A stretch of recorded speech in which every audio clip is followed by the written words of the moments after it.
desde etapas bastante tempranas de la pandemia, desde mucho antes de que se llame pandemia, sí me llamó mucho la atención y me hizo mucho ruido que la OMS,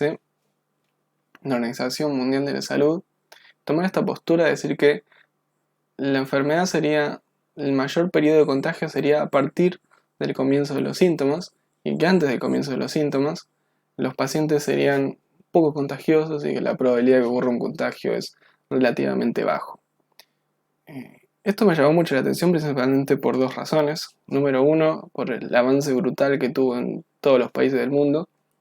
Y número dos, porque los países que lograron contenerlo hacen básicamente tres cosas. Número uno, medidas de higiene aumentadas y distanciamiento social. Número dos, testear a muchísima gente. Número tres, localizar a los contactos estrechos de los casos confirmados, aislarlos y testearlos. Y bueno, y si terminan dando positivo, se localizan a sus contactos estrechos, se los aísla y se lo testean y así. Si esto fuera un virus que genera una enfermedad que no es contagiosa previo a la aparición de los síntomas, sería relativamente fácil de contener, en donde cada gobierno bajaría línea y diría, bueno, las personas que tienen tal y tal síntoma no tienen que ir a trabajar, no tienen que ir a la escuela, no tienen que salir de su casa y se les va a dar una licencia con goce de sueldo, no se les va a sacar el presentismo y demás medidas que hicieran que la persona que se quedara en su casa, porque presuntamente tendría esta enfermedad, no se viera perjudicada y de esa manera propiciar que esto pase. Y con eso fácilmente podrías contraer la enfermedad, porque ese primer enfermo que se terminó quedando en la casa porque tenía los síntomas que decía el gobierno, tos y fiebre por ejemplo podría ser, solamente podría contagiar a las personas que conviven con él. Pero las personas que conviven con él, por más que se vean contagiadas, como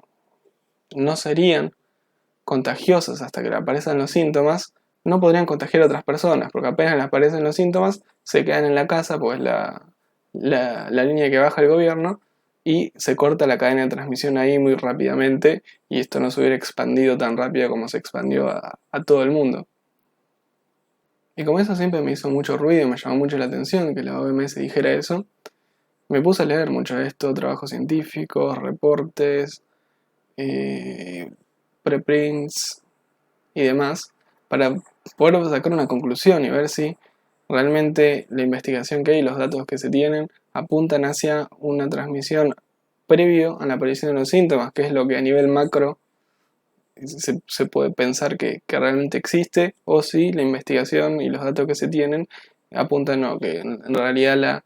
el contagio previo a los síntomas no sería un componente importante de la pandemia. Y de hecho, me gustó un poco y me hizo pensar que probablemente este ruido que me hacía a mí haya sido justificado, que hace alrededor de 5 días la OMS, en uno de los reportes que sale a dar de manera diaria, lo que dijo fue que hay que también rastrear a los contactos estrechos de los casos confirmados hasta 48 horas antes de que comiencen los síntomas. Con lo cual, la OMS está empezando a cambiar también esa postura de ya no piensa que solamente los contagios ocurren desde que comienzan los síntomas, sino que también ocurrirían antes. Y me parece que es un paso en la dirección correcta y que de hecho es mucho más cercano a lo que ocurre en la realidad. Porque la respuesta corta a si hay contagios o si la persona, el paciente es contagioso antes de que comiencen los síntomas es un claro sí. Me parece que ya no hay absolutamente ninguna duda de que eso ocurre y que los casos leves también son contagiosos y que fue un poco eso lo que propició que ocurra esta pandemia y que se le vaya de las manos a tantos países el número de infectados. Entonces, para poder transmitir esa información de la mejor manera posible, lo que hice fue esta presentación, este video, donde voy a tratar de condensar todos esos trabajos que leí, todo eso que pude, toda esa información que pude recopilar y recolectar para demostrar por qué pienso que ocurre la transmisión o el contagio antes de que comiencen los síntomas y cómo eso podría ser un poco uno de los factores más importantes que están haciendo que esta pandemia siga y siga avanzando de una manera casi sin freno. Pongámonos de acuerdo en una cosa, yo agarré y dividí la enfermedad en 4 etapas. Una primera etapa de incubación, que dura de 1 a 14 días, está súper claro y ya súper definido, con un tiempo medio de incubación de 5 y 6 días. ¿Qué es una etapa de incubación? La etapa de incubación la consideramos como el tiempo desde que la persona fue infectada hasta que comienza a manifestar síntomas. Esa es la etapa de incubación. Después, tenemos una etapa de síntomas subclínicos que suele durar días, 5 o 7 días. Síntomas subclínicos, yo me refiero a síntomas por los que una persona usualmente no iría al médico. Algo de tos, un poco de fatiga, un dolor de garganta, un poquito de fiebre. Esas cosas por las que uno normalmente no se molestaría en ir a una guardia. Después tenemos una siguiente etapa en donde ya sí se desarrolla la neumonía, dificultad para respirar, los síntomas respiratorios, los síntomas ya más severos de la enfermedad.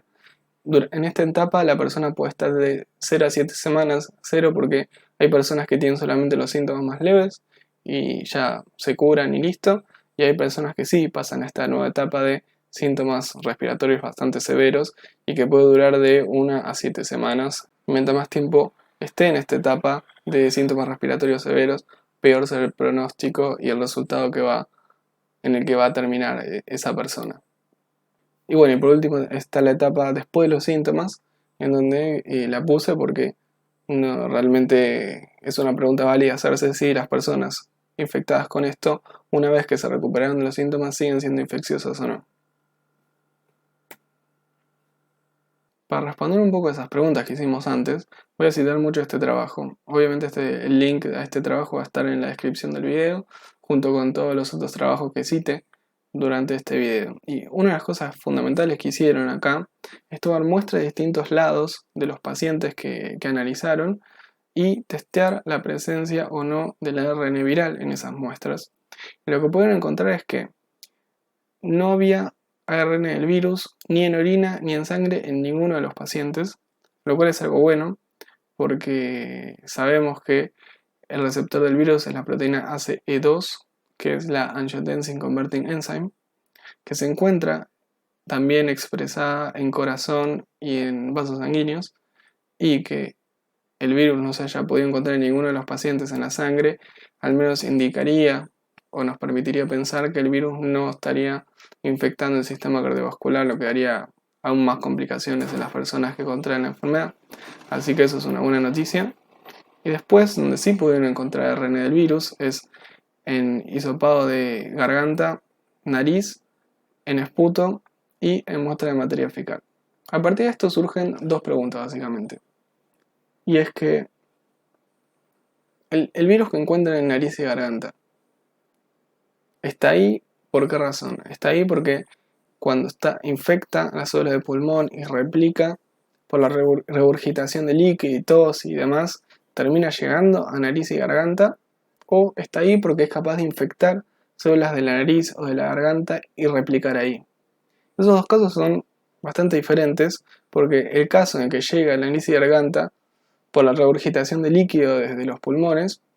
lo que implicaría es que el paciente infectado no sería contagioso hasta la aparición de síntomas pulmonares. Eso iría más en concordancia con la postura inicial de la OMS de que la enfermedad o el paciente sería realmente infeccioso a partir de la aparición de síntomas como falta de aire y demás, y no antes de la aparición de esos síntomas. Y en el caso de que el virus sí pudiera replicar en la nariz o la garganta, eso ya iría mucho más en concordancia con un poco más lo que se ve en la realidad, y es que las personas pueden transmitir el virus aún teniendo síntomas leves o hasta antes de que comiencen los síntomas, porque uno de los síntomas que aparece en una proporción relativamente frecuente de los enfermos es dolor de garganta. Entonces, antes de que aparezcan los síntomas ya más severos de falta de aire, neumonía y demás, aparece el dolor de garganta y la tos. Y entonces, si tenés virus que está replicando en alta cantidad en garganta y en nariz, es muchísimo más fácil que puedas contagiar a otro, porque cuando hables, tosas, estornudas, respires, vas a estar expeliendo pequeñas gotitas de saliva que van a tener una alta carga viral porque está replicando en esa zona. Y la otra pregunta que surge es, si hay virus en la materia fecal, ¿es esta materia fecal capaz de contagiar a otras personas? Y bueno, en este trabajo un poco responden esas preguntas. Bien, primero que nada, una de las observaciones que hacen ellos es que encuentran ARN del virus en hisopados de garganta y de nariz durante la primera semana que analizan a los pacientes, aunque no hayan desarrollado síntomas o aunque hayan desarrollado síntomas muy leves de la enfermedad. O sea, un dolor de garganta, un poco de tos, muy poca fiebre. Aún en esos casos pueden encontrar ARN del virus en garganta o nariz. Pero como ya te imaginarás, la presencia de ARN del virus no indica per se que esté activo y que puede infectar. Entonces, para poder testear si este virus que encontraban realmente tenía esa capacidad de infectar, lo que hacían era hacer una infección in vitro de células. Y lo que observaban es que podían realizar esta infección in vitro con muestras de nariz o garganta hasta el día 5 desde la primera aparición de los síntomas y hasta el día 9 con muestras de esputo desde la primera aparición de los síntomas. Esto es bastante importante porque te permite determinar que después del día 9, aunque haya carga viral en las muestras de esputo y de nariz y de garganta también, esto no indica que la persona siga siendo contagiosa. Y esto tendría implicancias importantes en términos de cómo tratar a los pacientes y en dónde tratar a los pacientes, porque uno podría pensar que quizás a partir del día 11 o del día 12, si la persona no está en un estado muy grave o muy delicado, se lo podría mandar a la casa en principio, porque la persona no es contagiosa y podría continuar el tratamiento ahí y liberar espacio en un hospital o una clínica que obviamente va a ser un recurso escaso cuando el número de casos explote y aumente exponencialmente. Y esto además al ser una enfermedad que dura bastantes semanas, si vos podés mandar a la casa a personas que ya no son contagiosas y que pueden continuar con el tratamiento ahí, es una ganancia interesante, digamos, para el sistema de salud y para poder atender a un mayor número de personas. En este mismo trabajo también lo que te nombran un poco y te cuentan es que si bien había ARN viral en la materia fecal de estos pacientes infectados, ellos no pudieron en ningún caso lograr hacer una infección in vitro como las que hablé antes con este tipo de muestra. Lo cual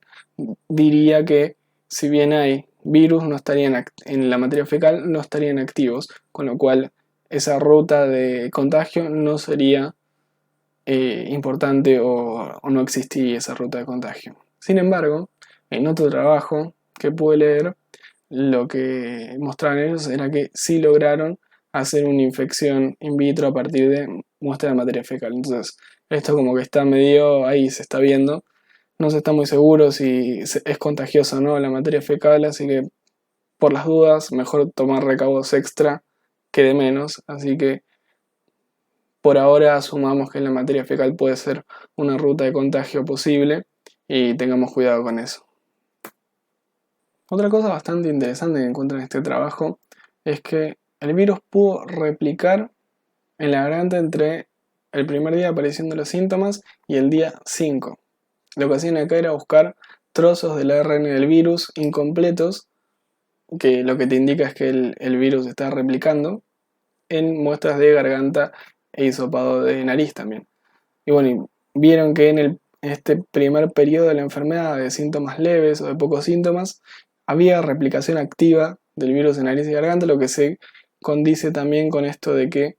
las muestras de nariz y garganta permitían la infección in vitro de células, o sea que eran virus activos.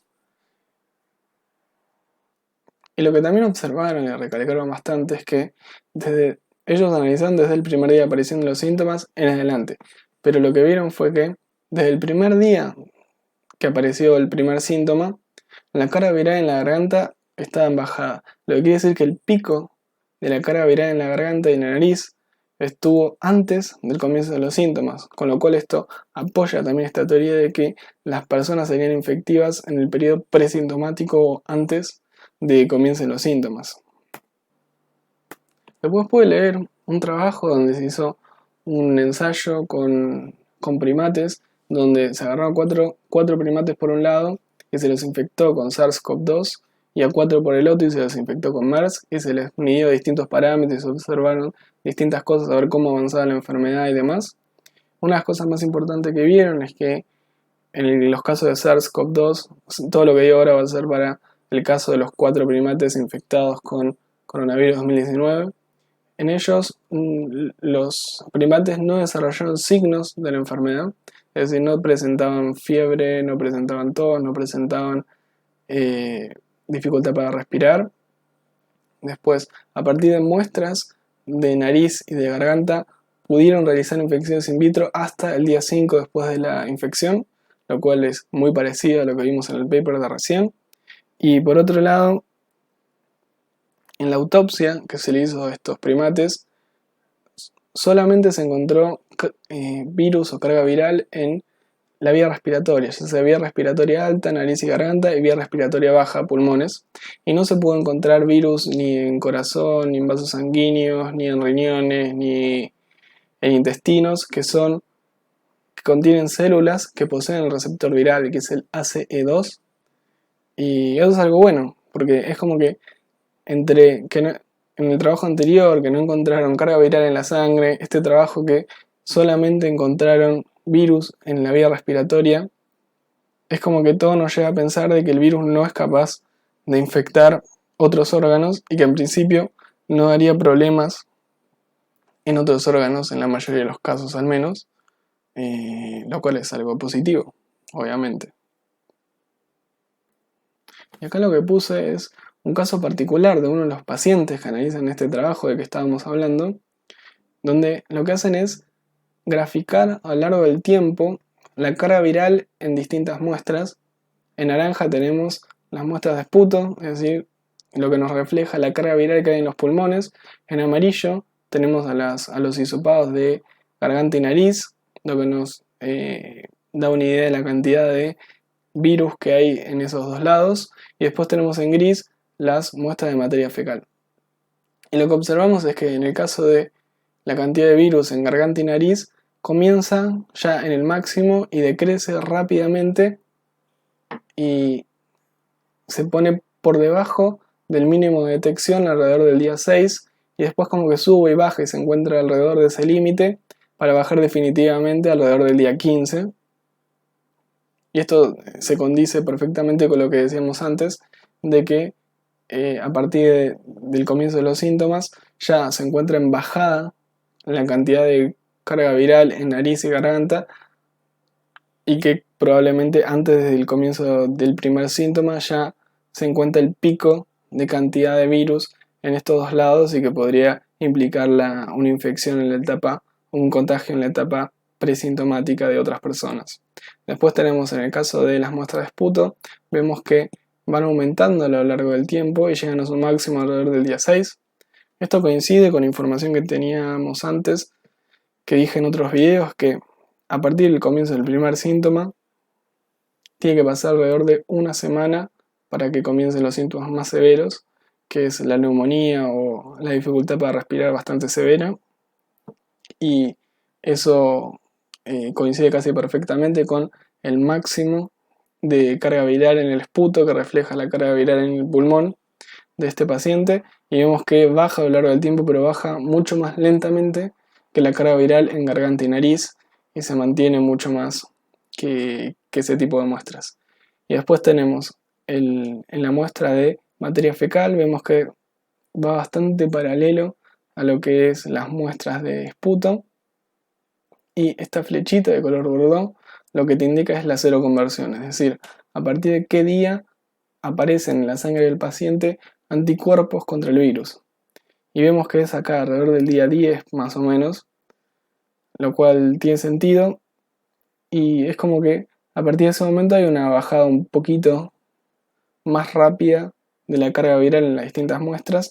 pero tampoco es que los anticuerpos en principio parecería que dan una ayuda abismal, en donde en eso lo que veríamos sería una caída de la carga viral de esta manera, truc, ahí, pum. Sí, los anticuerpos serían tremendamente esenciales en el clearance de este virus. A partir de la seroconversión veríamos una caída muchísimo más acusada del virus en las distintas muestras. De esta manera, así, ¡pum! Caería muy rápido, que no es lo que pasa. Parece que el virus es bastante resistente y es muy difícil de limpiar por parte del organismo, aún con los anticuerpos presentes. Y bueno, y a nivel de duración de la enfermedad, para que tengan una idea de qué es lo que puede pasar si alguien le llega a agarrar, estas personas presentaron carga viral en esputo y materia fecal hasta 22 días, 22, 23 días, 3 semanas más o menos, desde el comienzo del primer síntoma, y dejó de tener una cantidad detectable de carga viral en garganta y nariz en el día 14, más o menos. Entonces estamos hablando de que a partir de que la carga viral en nariz y garganta desaparece, la carga viral en esputo y en materia fecal todavía se mantiene una semana más o menos.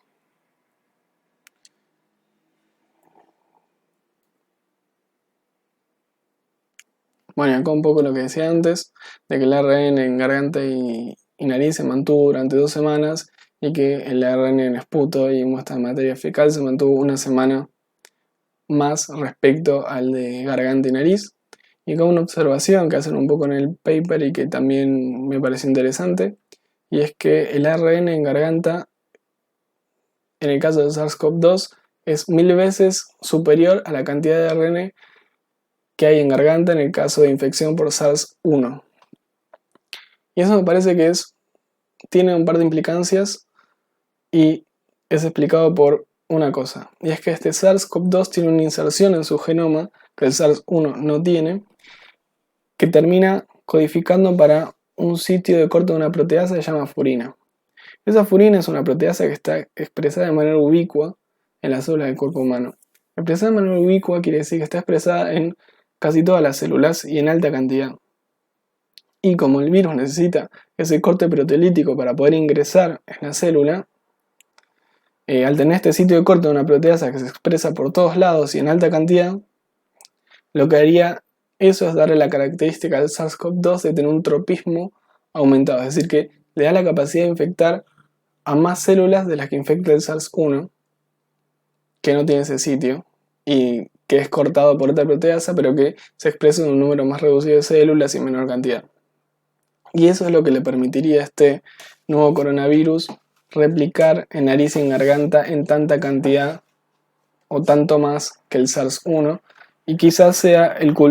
esta inserción sea la culpable de que sea tan contagioso y se haya descontrolado tanto la pandemia, porque, como vimos antes, la cantidad de ARN viral en garganta y nariz tiene su pico antes del comienzo de los síntomas. Entonces, probablemente esa persona sea bastante infecciosa antes de que comiencen los síntomas, y muchos de los contagios quizás se están dando ahora ya por esas personas presintomáticas más que las personas que ya desarrollaron los síntomas.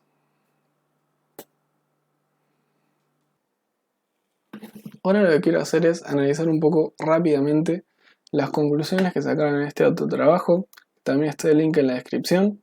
donde lo que hicieron fue hacer un estudio, un análisis de 24 personas que eran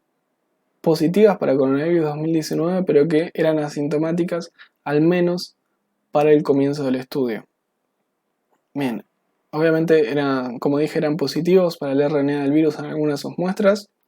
y lo que vieron a lo largo del tiempo es que algunos desarrollaron síntomas rápidamente, o sea, eran personas que eran presintomáticas, pero otros, el 30% de los infectados, no desarrollaron ningún síntoma a lo largo del tiempo. Y la media edad de esas personas que no desarrollaron ningún síntoma era 14 años. Y esto está muy en concordancia con el tema de que las personas a menor edad tienen menor número de complicaciones con este virus, en donde no pareciera que son menos propensas a verse infectadas por el virus, sino que son menos propensas a tener complicaciones con el virus. Entonces, capaz que un chico de 14 años o 15 años puede pasar por la enfermedad como si nada, no presenta síntomas como en este caso, o presenta síntomas muy leves, y lo que hace el virus es en realidad utilizar a ese niño como un vehículo para llegar a otras personas que sí pueden presentar complicaciones bastante severas con esta enfermedad. Otra cosa que observaron en este trabajo es que una de esas 24 personas que analizaron era un hombre de 67 años que cursó toda la enfermedad de manera asintomática hasta que le empezaron a dar negativas las PCRs. Y este hombre de 67 años, que fue asintomático toda la enfermedad, contagió a su esposa de 64 años, que sí desarrolló la variante severa de COVID-19. Esto lo que quiere mostrar un poco es que las personas que aunque sean 100% asintomáticas, pueden contagiar a otros y que esos otros desarrollen la versión severa de la enfermedad, lo cual nos está indicando o llevando en la dirección de que no es que hay una cepa del virus más virulenta, menos virulenta, y que los asintomáticos se contagian a la menos virulenta y listo, sino que es la misma cepa que contagia a ambos, pero hay alguna diferencia en el sistema inmune de ambos que determina que uno no presente síntomas y que el otro presente síntomas súper severos y que termine muriendo o en condición crítica. Y acá con esta imagen lo que quería mostrar un poco eran casos reales de cómo se va desarrollando la enfermedad, cuándo aparecen los síntomas, cuándo dejan de dar positivo a las PCRs, para que tengan un poco una idea de si les llega, tienen mala suerte, les llega a tocar a ustedes o a alguien que conocen, qué, cuál es el tiempo normal de la enfermedad y qué pueden esperar de ella. El caso número 13 es ese hombre de 67 años que fue totalmente asintomático, por eso todos sus cuadraditos que indican cada uno de distintos días son de color gris, quiere decir que no presentó síntomas, y apenas se lo ingresó al hospital, se le hizo una PCR y dio positiva, después dio otra, que es este triangulito rojo lleno, o bordó, de color bordó lleno, indica que la PCR le dio positiva, y cuando está vacío indica que la PCR le dio negativa. Entonces vemos que en el día 2 le dio positiva, después positiva, positiva, positiva, negativa, positiva, negativa, positiva, positiva. Es como que le dio negativa acá, revirtió, volvió a dar positiva, le dio negativa acá, revirtió, volvió a dar positiva. Esto puede pasar por dos cosas. Número uno, que el virus es bastante difícil de eliminar para el cuerpo humano, con lo cual es posible que dé una positiva, después vuelva a dar, dé una negativa y vuelva a dar positiva. Número 2, que la PCR no es perfecta. Lamentablemente la PCR que hay hoy en día para detectar y diagnosticar el virus tiene en algún cierto porcentaje el problema de que da falsos positivos y falsos negativos. Entonces, como no es 100% fiable el resultado de la PCR, lo que dijeron los médicos que contaron su experiencia en China, que de lo que hice un video anterior, es que el diagnóstico de esta enfermedad tiene que ser integral. El dato de la PCR tiene que ser solo un dato más que vos metés en tu cabeza para determinar el estado de la enfermedad de la persona, junto con todas las observaciones clínicas que hace el médico, tanto de imágenes como dificultad respiratoria, saturación de oxígeno, cómo le ve la persona y demás. Y hacía mucho hincapié en este approach integral al diagnóstico de la persona, donde si sospechás que esa persona tiene COVID-19, aunque la PCR dé negativa, dejalo internado, dale un tiempo más, volverle a hacer la prueba y sacate esa duda. Porque la PCR puede equivocarse, digamos. Bueno, este paciente de 67 años contagió, totalmente asintomático, contagió a la esposa de 64, que sí desarrolló síntomas. Y bueno, tuvo un periodo de incubación de alrededor de 9 días. Está en el orden de lo que pensábamos, de un periodo de incubación entre 1 y 14 días. Y los síntomas que desarrolló el día 30 fueron fiebre, tos, fatiga, vómitos. Y fue ingresada al hospital el día 2 de febrero, donde la PCR dio positiva. Esta PCR negativa es seguro un error de la PCR. Cuando digo error, no es que los técnicos se hayan equivocado y hayan hecho algo mal, sino que vos haces todo bien y la PCR algún falso positivo, algún falso negativo te da. Porque en el comienzo de la enfermedad y ya con varios días de síntomas, esta PCR tiene que haber sido positiva, sí o sí. Y bueno, después le siguió dando positiva, se terminó complicando la enfermedad y terminó yendo a cuidados intensivos. Y bueno, todas las PCR positiva, positiva, positiva, negativo, negativo, acá como que revierte de vuelta alguna de las dos razones que dije antes. Y vemos que en este caso tuvo un periodo a partir de los síntomas de alrededor de 14 días, ¿no? No, alrededor de 20 días. Y no sabemos el resultado final, cuánto más le duró la enfermedad, si terminó curándose, si terminó falleciendo. No tenemos ese dato en la mujer esta. Pero sí tenemos los datos en el caso de los dos hijos de esta pareja, en donde el hijo de 35 años tuvo un periodo de incubación que es indicado por estos cuadraditos amarillos de 5 días, presentó fiebre y presentó la enfermedad por alrededor de 23 días, si no estoy sumando mal, 16, 17, 18, 19, 20, 21, 22 días. Tuvo 22 días desde el comienzo de los síntomas hasta que se le dio el alta, que está indicada por la flechita verde, donde tuvo PCR positiva, positiva, negativa, positiva, negativa, positiva, como que subía y bajaba.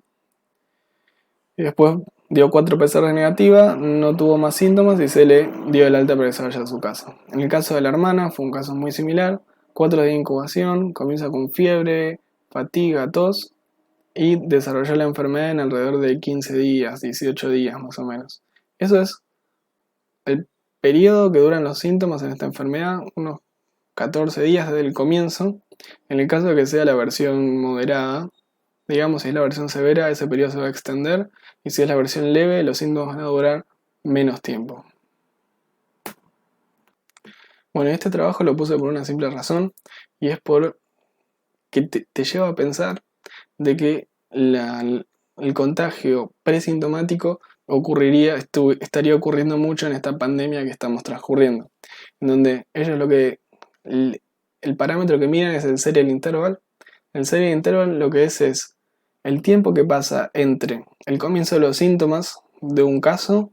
y el comienzo de los síntomas de una infección secundaria a partir de ese primer caso. Entonces, es como que yo tuviera la persona A que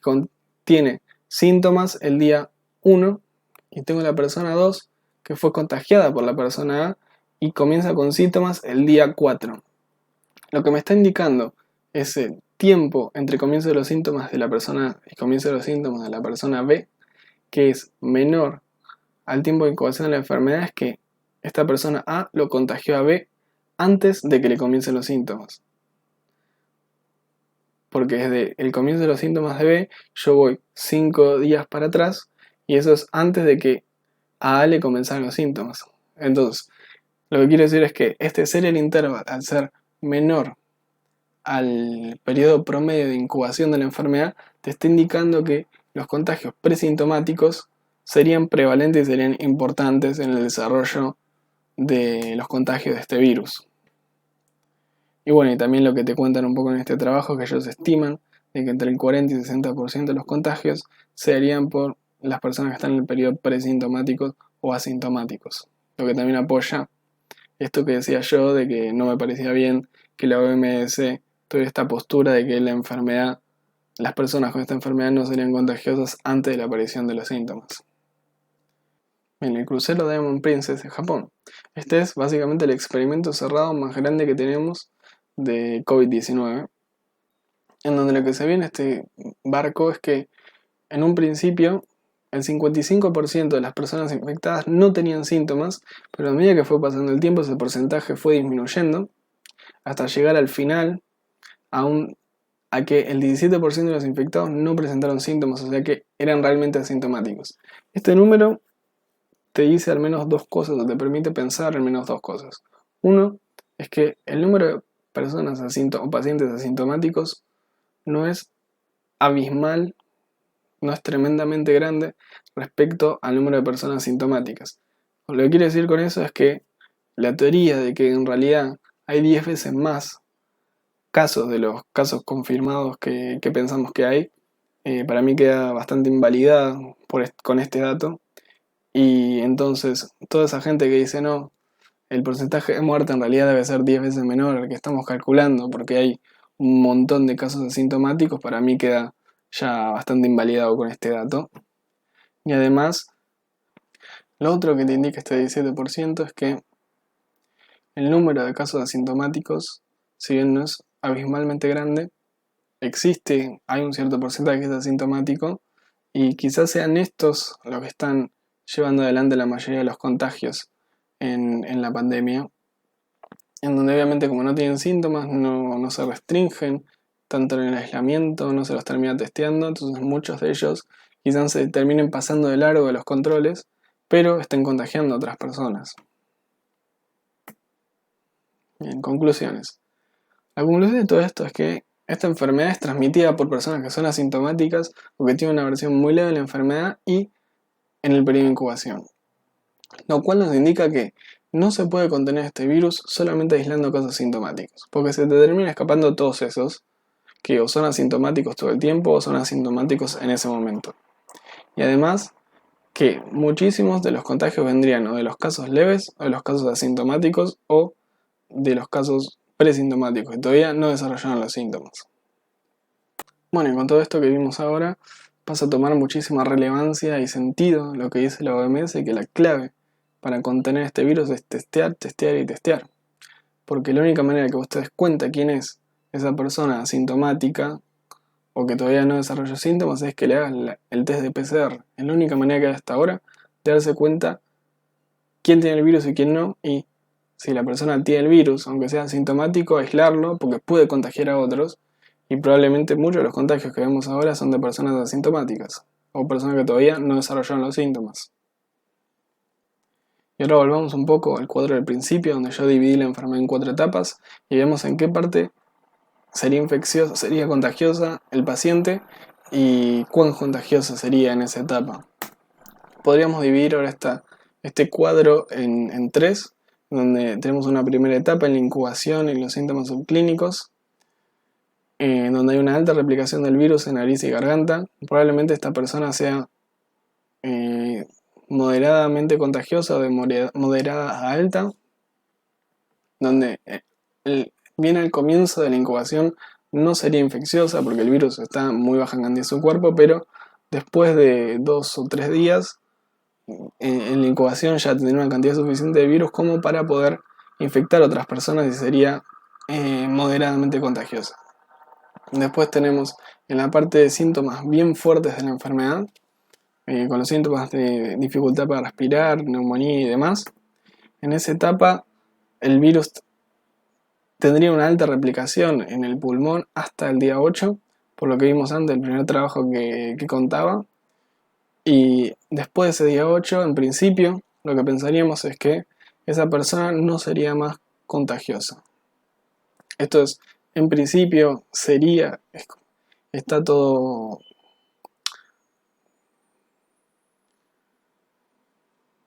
Esto es por ahora una suposición, no, pero esto por ahora, si bien estos trabajos que mostré indicarían esto,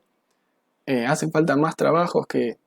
respalden también estos datos y que terminen dándoles el mismo resultado para que esto sea bastante robusto y se puedan dar como indicaciones o guías de qué deberían hacer los médicos a partir de esto. Todo indica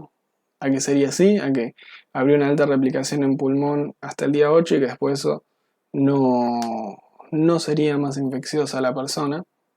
Pero bueno, hace falta más grupos de trabajo que trabajen en esto mismo y que verifiquen esta información para que sea totalmente fiable y que se puedan tomar decisiones a partir de esto.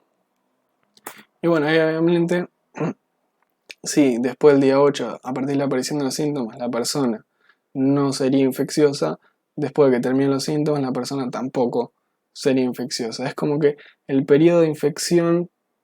o el periodo de contagio más importante se da desde el comienzo de la enfermedad, desde el comienzo de la infección hasta el término de la primera semana, desde el comienzo de los síntomas, y a partir de ahí el nivel de contagio que tiene esa persona sería cada vez menor y sería relativamente bajo a partir del día 10 o 11 desde el comienzo de los síntomas. Gracias por ver este video y espero que te haya servido y te haya interesado un poco la información que decidí compartir con vos, y nos vemos en el próximo.